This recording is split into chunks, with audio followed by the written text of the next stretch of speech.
All right, well, my name is Sophie Collins, and I'm a PhD researcher at the Institute of Development Studies at the University of Sussex in the UK. Broadly, my PhD research focuses on three main areas: power, framing, and the depoliticisation and repoliticisation of menstrual health in policy and programmes, with a specific focus on the Kenyan MHM Policy and Strategy of 2019 to 2030. In this presentation, I focus on one aspect of menstruation inclusion: the continued focus of school-based interventions for adolescent girls, both in policy and in programmes.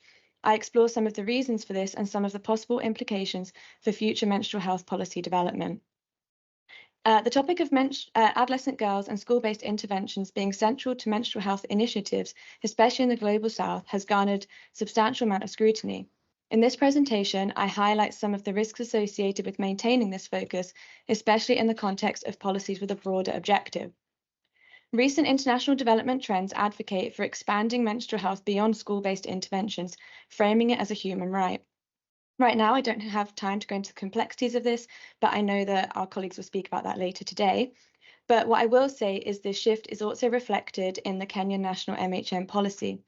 For example, in the policy rationale, it states, the focus of the MHM policy is to guarantee all Kenyan women and girls fundamental rights and freedoms, including dignity, safety, participation, health, education, and decent work.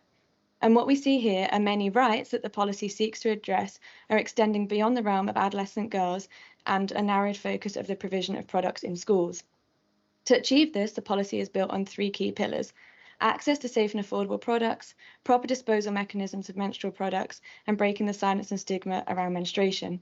And despite these broad goals and the efforts of many of those who worked on the policy development, my research respondents expressed their concerns that the policy implementation has been narrowly focused on the provision of products in schools.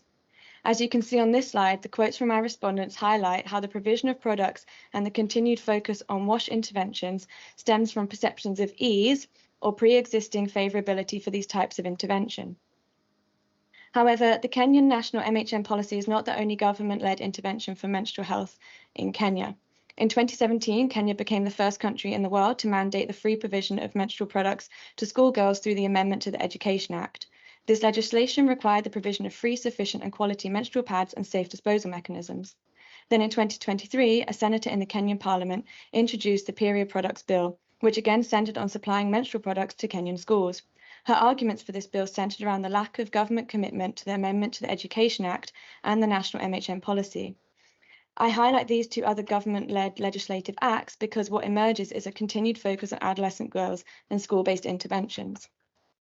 This continued emphasis on school-based interventions raises critical questions.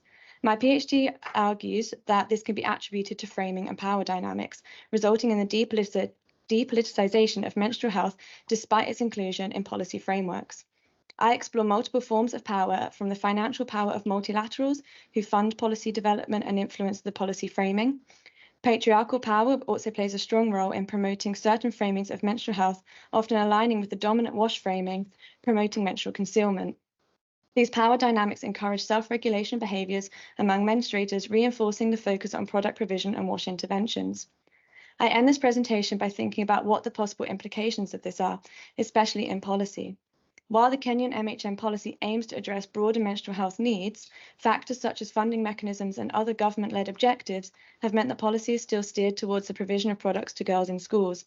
And this discrepancy prompts a re-evaluation of whether the policy should really be viewed as an MHM in schools policy.